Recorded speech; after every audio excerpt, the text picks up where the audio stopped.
Today's daf is daf Pei Hey in Nidrim. We're up to the Mishnah, about halfway down on the page. But before we continue, I just wanted to quickly review what we said at the end of yesterday's daf. The Gemara had asked the question, when a man said, we're not talking about a woman, a man said, I don't want any Kohanim or Levim to have an off from me. All my assets are prohibited to them like a carbon. So the rule is they could take it bal karchach. So the Gemara asked, how could they take it? They can't have hanah from him. That doesn't make any sense. You must say that the tovas hanah, the goodwill that he gets from them, is not considered a pleasure. Tovas hanah ain't a mammon. It's not that he's entitled to. Is that worth anything? No, it's not worth anything, and therefore he's not really giving it to them. They're just entitled to take the trumas and maasros. The kohanim get the truma, the levim get the maaser.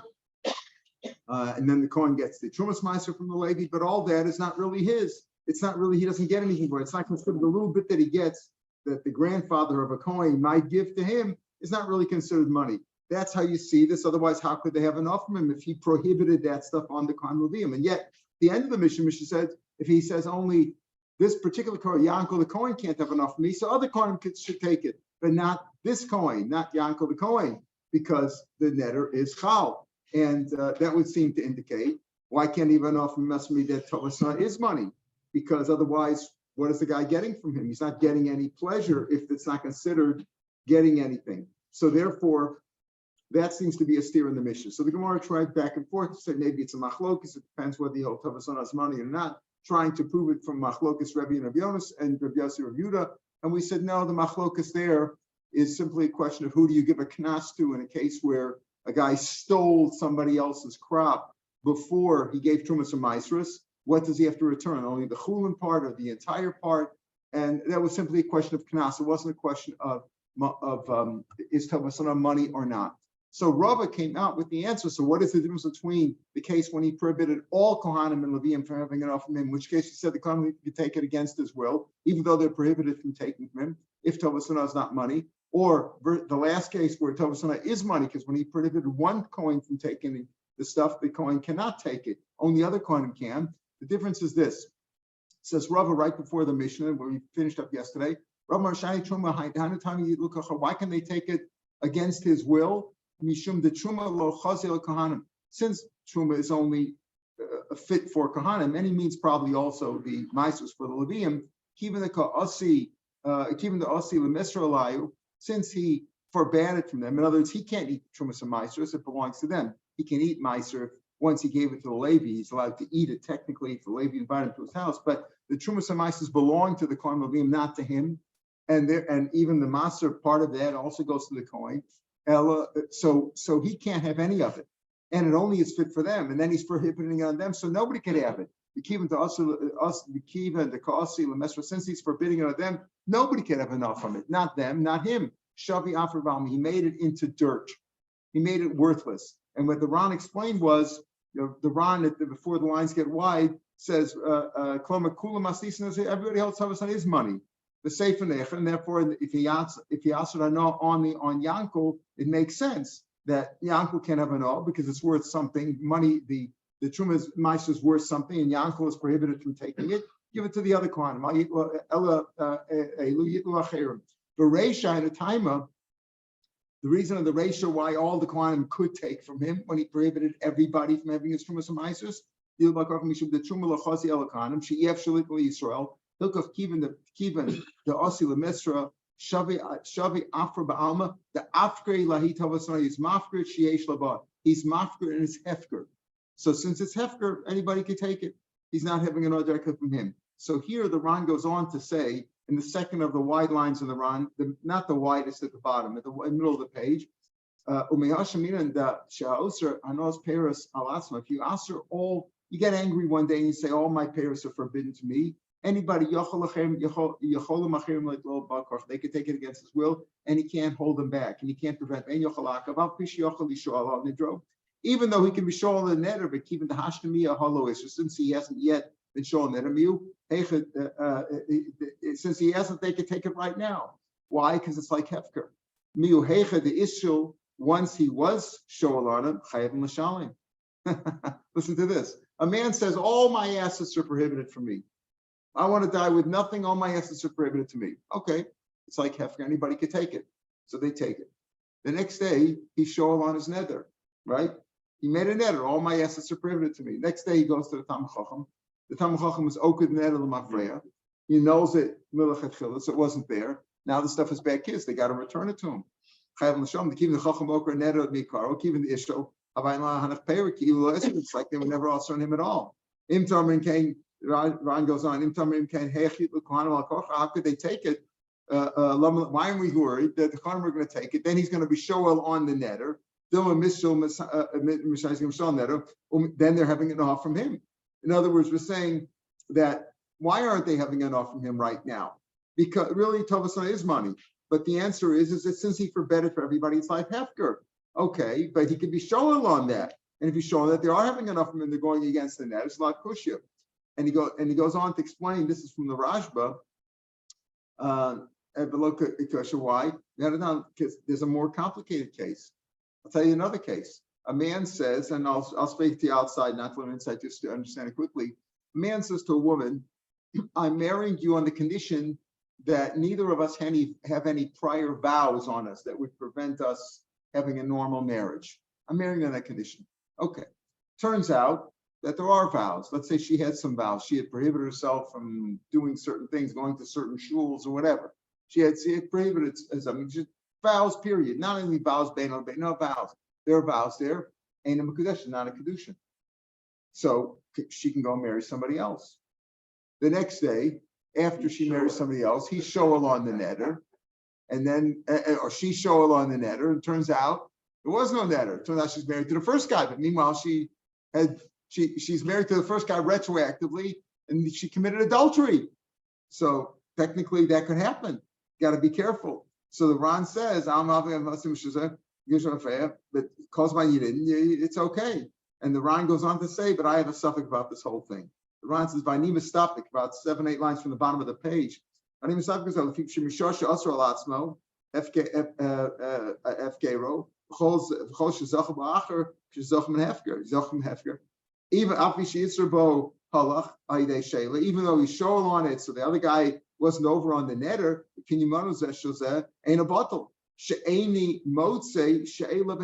I never found that you can be showing on hefker. Once he's mafkers, I make something hefker in front of 3 people, and they come and they take the stuff. There's your light. It's already flashing, right? It's already flashing. It's okay. We'll do it. You'll turn off later, right? So, who says I'm after something? Okay, the next day I change my mind. I take it back. I didn't want that guy to get it. I wanted everybody to get it. I didn't want that guy to get it. You don't find that. You don't find that you can be that you can go back and annul the hefker. In other words, he's making enough community saying, yes, the isser can go away. The isser that the Kohanim had of violating his netter, that can be removed, but not the hefker part. The money part can't. You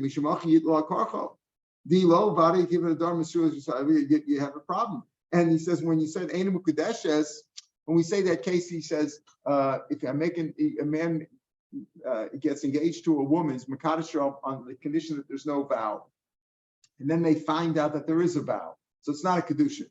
She shouldn't go marry somebody else because pending that isser. And she would know herself. If the netter's on her, if she's the one that's showing netter, she realizes if she's on the netter, she's married to the first guy. Meanwhile, she's married to the second guy. There's some adultery going on over here. And he also it'd be a problem if the netter's on his part. It'd be a problem. These are complicated cases. When you can annul something, my friend, you can't take back. And you should say, you can't change what you did yesterday. What was done was done. You can't take that back. No such thing. You can't go back in time, right? We know those are games and science fiction, but you can't go back in time. But you could annul something and change something retroactively via Taurus Nadarim. All right, you're going to know something. There are cases where even Bisman Hazeh, there are cases when a marriage is annulled, when the marriage wasn't consummated and there's some complicated problem.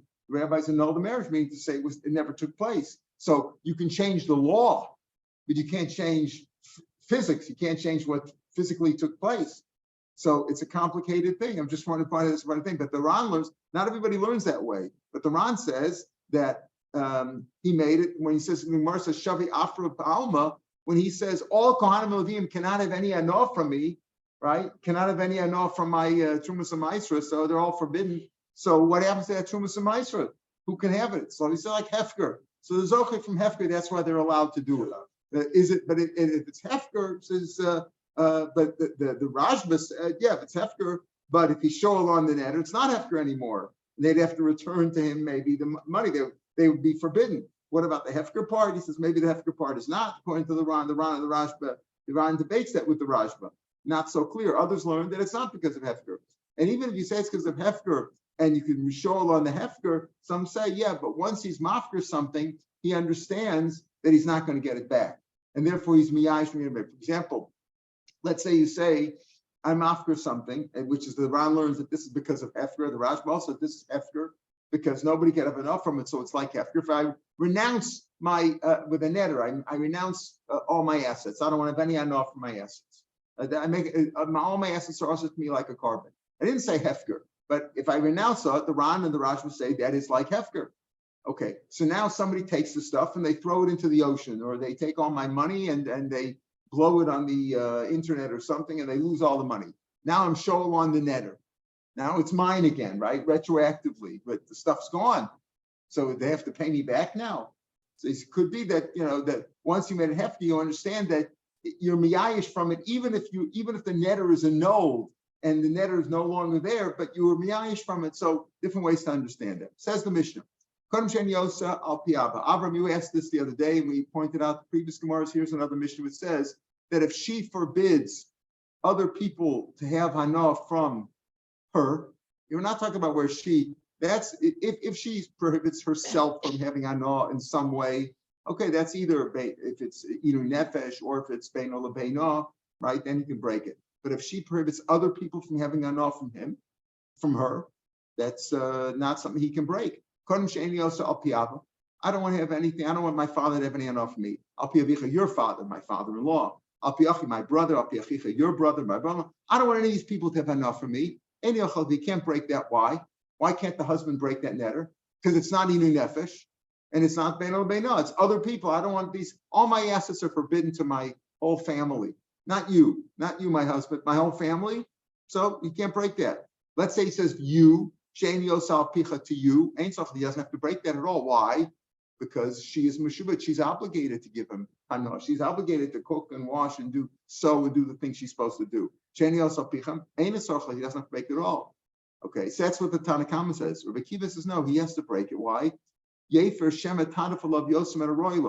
only responsible to do certain limited things for him, cooking, sewing, washing, things like that, things that are worth, let's say, $5 a week.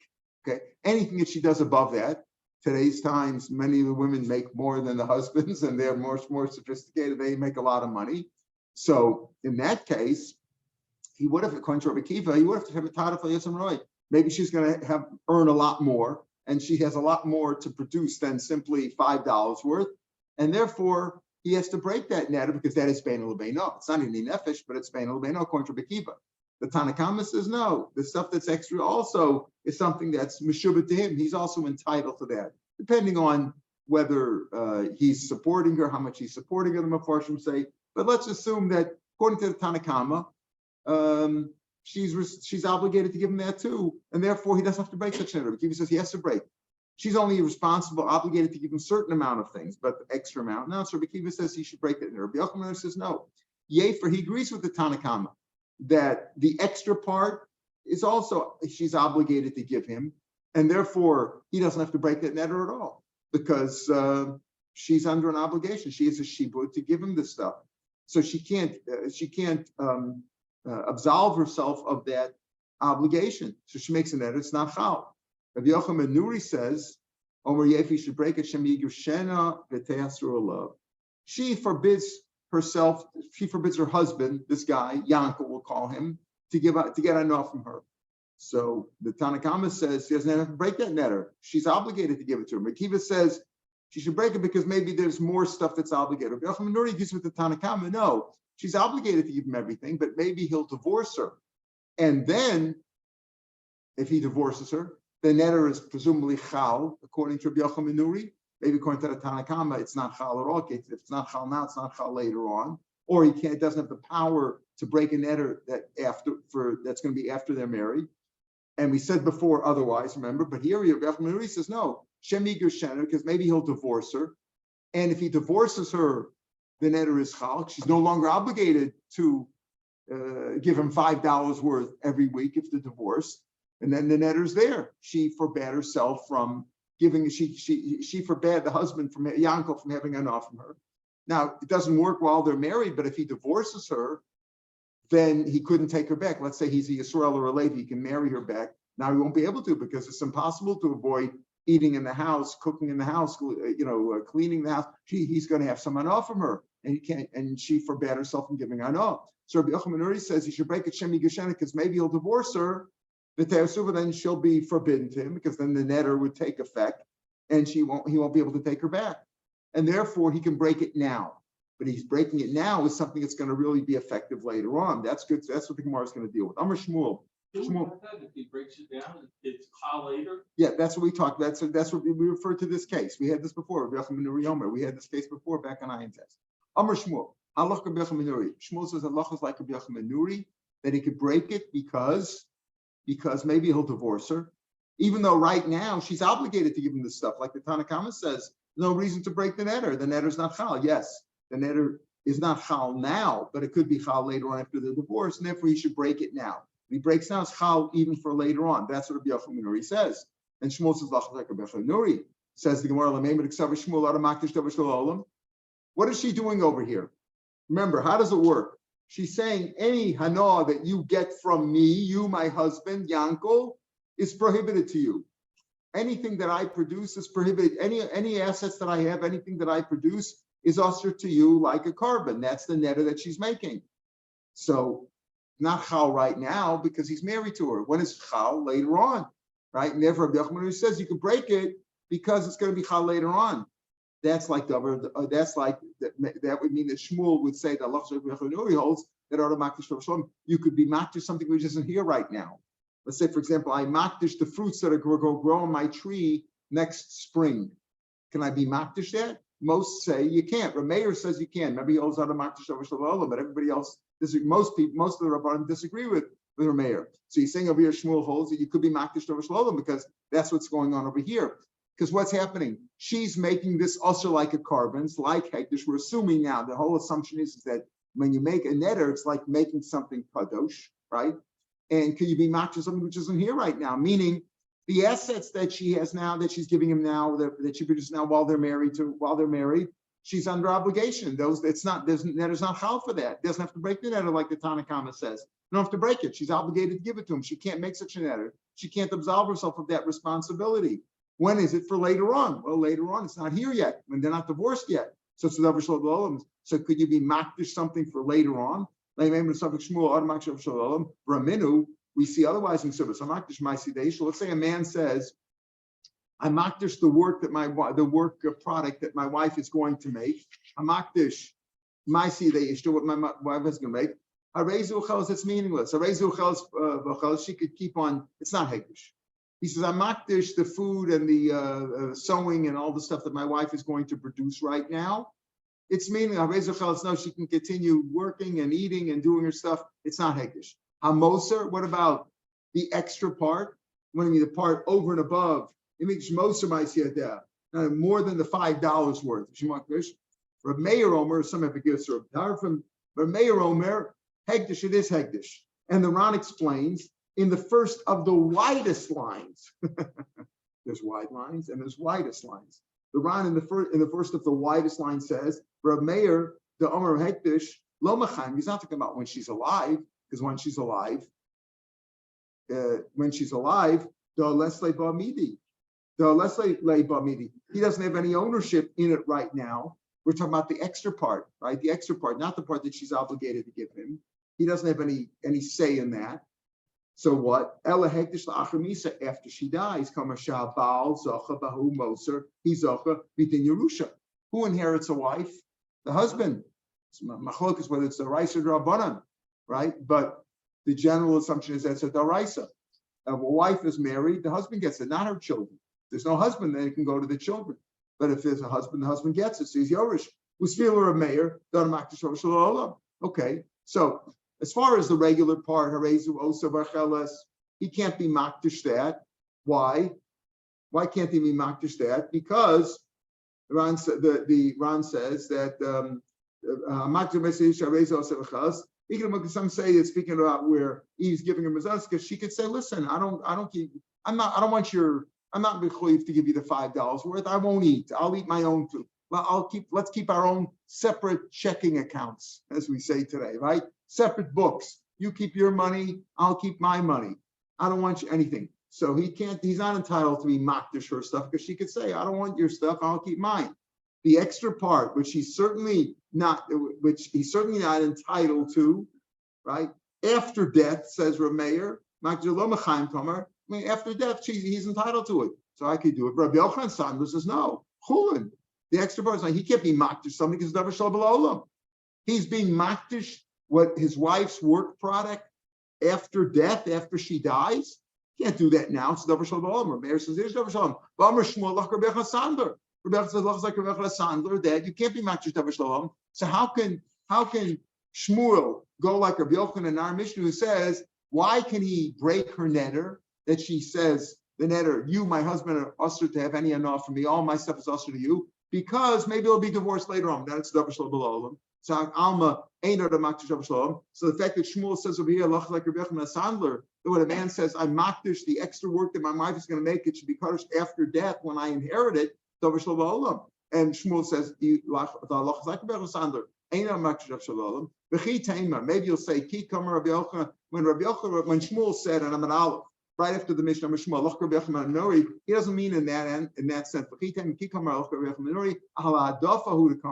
meant to say, look, Rabbi Yochanan agrees with the Tanakama. There's a three-way machlokus in our Mishnah, right? Tanakama says you don't have to break it at all. The Kiva says you break it for the Odef. Rabbi Yochanan also says you don't have to break it for the Odef because she's responsible to give him that also. The only concern is maybe he'll divorce her, and if he divorces her, she's not obligated to give him anything, and then the neder would be chal as far as that goes, and he wouldn't be able to take her back. But maybe when he says Allah is only in the sense of the hadafa, that like the Tanakam and Rabbi Yochanan says, the hadafa also goes to the husband, and therefore he doesn't have to break it because she's responsible to give it to him. It's only on that aspect of hadafa to come. Because if you say it's tam it sounds like that he can break the neder. Or say the law is like the Tanakama. Tanakama just says that you don't have to break it at all because it's hadafa belongs to the husband anyway. You could say one of those aspects if you're only talking about the hadafa, the extra part over the $5. Is he entitled to it, which would mean that she can't prohibit him from having enough from it, or according to Bekiva, that she's entitled to it, and therefore she could make an edit there, so he has to break that part. If he's only saying in terms of hadafa, he should say it. Elam Rabbi Yosef, I'll tell you what it is. So from here until tomorrow's Amid Beis, the Gemara is going to try to find what's going on over here. If you hold Einodam, Rav Shmuel apparently holds like Rabbi Yochanan Sandler and like most Rabban and most Tanoim that you can't be makdish davar shel b'la'olam, right? So how can he say over here like Rav Menuri that you can be makdish, that she could be makdish her work product after she dies, and therefore he should break it. He could break that. Like the Ran said before in the narrow lines, that Ran said that the Tanakama disagrees with Rabbi Yochanan Nuri, either because he holds that hafara after gerushin will not help. Since it's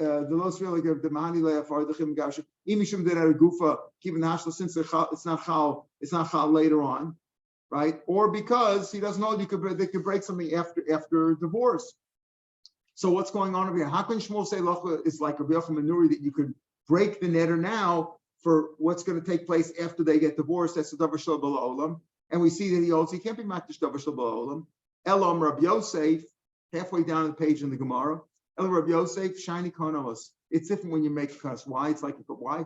Listen carefully. By a neder, what can I do with a neder? I can prohibit myself from having enough from your. I could say your assets are forbidden to me, and I can also say my assets are forbidden to you. Right? your assets are forbidden to me, and my assets are forbidden to you. Can I say your assets are forbidden to you? Of course not. I have no permission to do that. One of us has to be there. Either the assets or me has to be here. I can prohibit you from having my assets. That's a netter. All my assets are forbidden to you. I don't want you touching my stuff. Right? I could do that. Or I could say, I don't want your stuff. I don't want to touch any of your stuff. I could do that. But since I can prohibit your stuff on me, your person me, you could do that also. In other words, Rabbi Yosef wants to say, well, condos are different. Even though, yes, normally ain't on a makdish davar shel b'olam. That's what Shmuel holds, because he holds like a Yochanan Sandler. Ain't on a makdish davar shel b'olam. You can't do that. But condos are different. Since I can prohibit your stuff on me, I can also prohibit davar shel b'olam. How do you extrapolate that? Why is that similar? I can prohibit your stuff on me, because I could also prohibit my stuff on you. One of us is in my jurisdiction, either my body, the person who's being assered on, or the assets.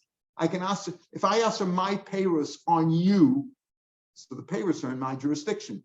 If I ask your payros on me, I'm in my jurisdiction. One of us is in jurisdiction, either the payros or me. But I want to prohibit something which is not here on somebody else. What are we talking about over here? The woman, the wife, is prohibiting on her husband, Yankel. Yankel's always the bad guy, right? She's prohibiting on Yankel the assets that aren't here on him. So how can you I can't prohibit your stuff on you. So the payers aren't here; they're not in my jurisdiction. And I'm prohibiting on you, which is also not my jurisdiction. So you can't you can't say just because condos live, and since I could prohibit somebody your payers on me, I can also davar shel b'olam. Not the same. When I'm answering my payers on you or your payers on me, one of those items, either the person who is prohibited or the assets themselves, is in my jurisdiction. If I answer my payers on you, the payers are in my jurisdiction. If I answer your payers on me, I'm in my jurisdiction. Wait a minute. So if in a case like that, that's your payers on someone else or someone else. That doesn't work. Yeah. What do you mean it doesn't work? I can't answer your payers on you. No. My payers on you. Yeah. That's only the stuff that's extant. It's fine. Yeah. So if I get some, that's excellent time because it's otherwise it's davar shel b'olam. That's what I'm asking. Okay, so but he's trying to extrapolate and say even if it doesn't exist, for example, the payers on somebody else, I can't do your payers on you, right? Davar shel b'olam al chaver. Can I ask for something which is not here on you, which is what the woman is trying to do? That doesn't make sense. I can't answer your payers on you, so I can't answer my payers that are going to be here in the future, which are not my jurisdiction, on somebody else also. So your next year's crop. Yeah. When you say that's davar shel b'olam for sure. That's davar shel b'olam. Davar shel b'olam. You can't. Only this year's crop. Only what's in your rishus right now. Says the Ran. Take a look at the Ran in the wide lines. Take a look at the Ran in the wide lines. In the wide lines, about 12 lines from the bottom of the page. It starts with Amalei Abaya, a line after that. You see Amalei Abaya is highlighted there. And then about a line after he says, one of the things is in my jurisdiction. Either the fruits are here, the assets, whatever, or the person who's being rid of him.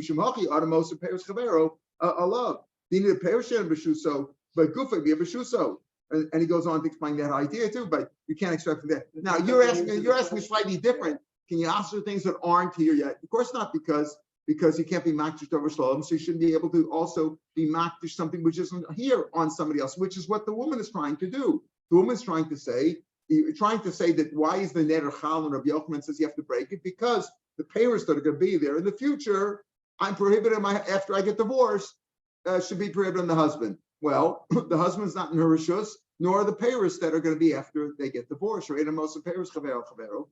El Amar Rav Huna, back in the Gemara, 6 lines from the bottom page. El Amar Rav Huna, Bo'meres. Okay, you're concerned about jurisdiction. I'm not answering the payers. I'm answering my hands. I'm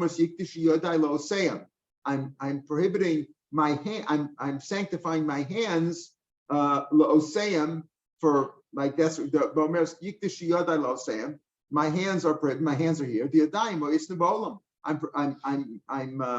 I'm sanctifying my hands, which are here right now.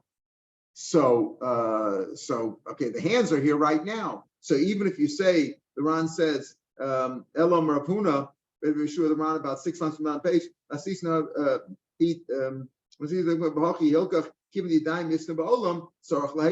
She's sanctifying her hands right now. So the hands are here right now.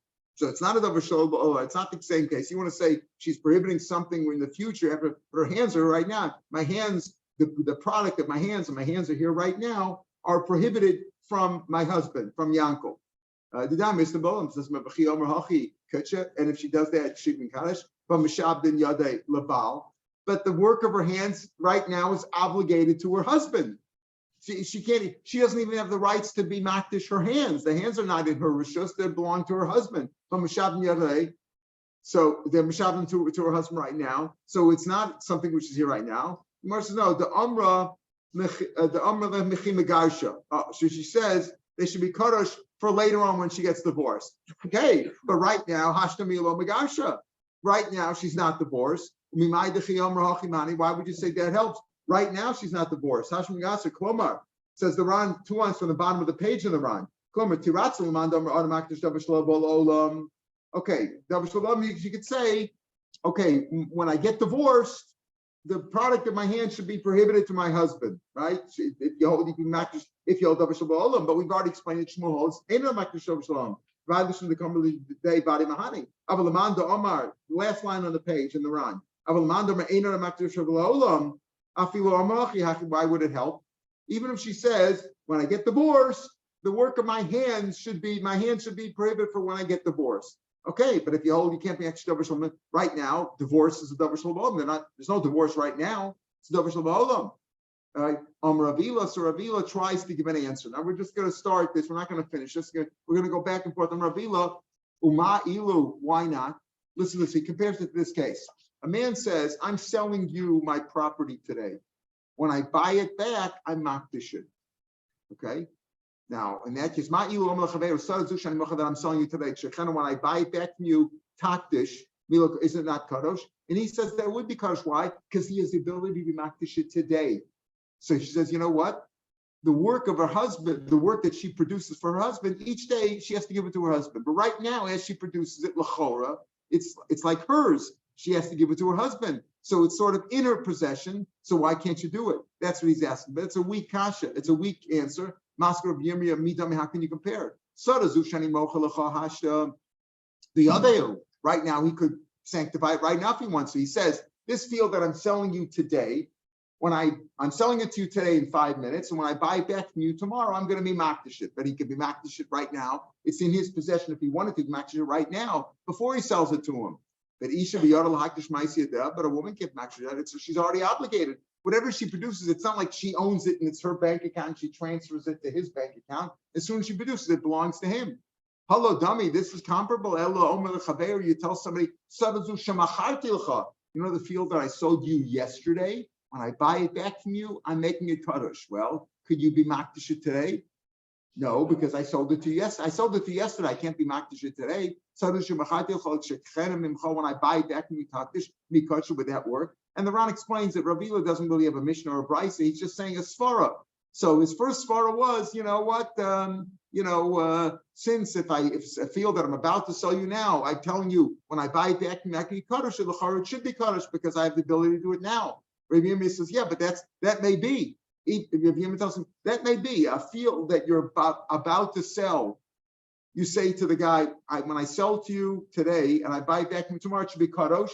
That might work because I could be makdish it right now before I sell it to you. But a woman doesn't have that ability because a woman's work is obligated to her husband from right now. It's not like she owns the field now. This is more comparable to a case where I say the field that I sold you yesterday, when I buy it back, you should be kadosh. That doesn't work because it's not here right now, and I don't have the ability to be makdish right now. So the Gemara is going to go back and forth with these svaras. we're searching for why in our Mishnah, if we hold up, you can't be makdish davar shalom, which is what most people hold, and what Shmuel holds, that he holds like Rabbi Yochanan Sandler, that ain't on makdish davar shalom, right? And the davar shalom could be also the famous cases of, when you get freed, I'm going to marry you, right? Or when I'm a guy, I'm going to marry you, right? Those kind of things. Is it a davar shalom, or I think does work? Shmuel seems to like Rabbi Yochanan Sandler, like this case of makdish ma'aseh ishto, that should be chal after death, or maybe chal after death. Rabbi says no, it's chulin, it's not kadosh, because they had makdish davar shalom. So if you can't be makdish davar shalom, so how could you say Rabbi Yochanan Menuri says when a woman says to her husband Yankel, all my assets, the work of my work, all the things that I produce are forbidden to you. Tanakama says that doesn't mean anything. She's obligated. You don't even have to break such a net, and that is not chal. And Rabbi Kiva says, yeah, it's chal. Maybe on parts you should do. Rabbi Yochanan says you have to break it. Maybe he'll divorce her. And then it would be chal. And then how could it be chal later on if it's not chal right now? So how does that work? So the Gemara is going to come out tomorrow. We'll see the Gemara tomorrow. Says no, konomis are different because konomis is like kedushas haguf, and kedushas haguf goes to three categories: halacha moshe v'sinai, hektish chametz and shikra mafkimi de shibud.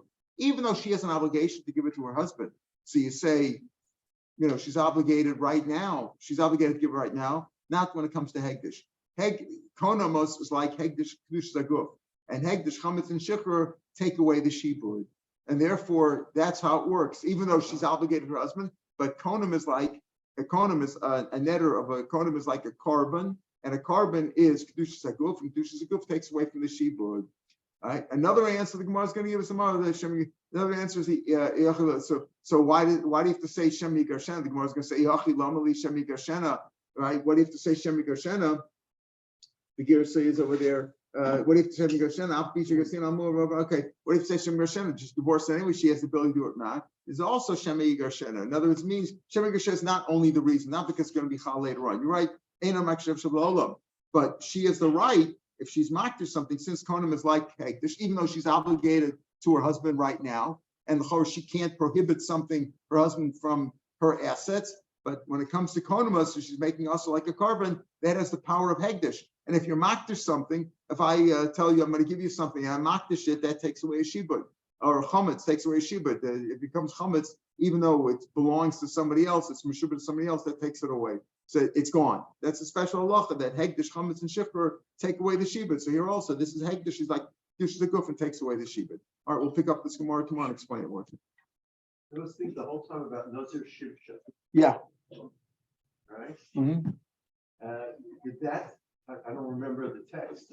Does that happen before she gets pregnant? Oh, you mean in really the case of Shimshon? Yeah. Yeah. When are you asking? When is it chal? When is it chal? Yeah. He's a Nazir. Yeah. Right? So what? No, I'm just saying, is that a case of Davar Shalom B'Olam? There was a special case, I think. I think he probably had accepted upon himself afterwards anyway. That's right.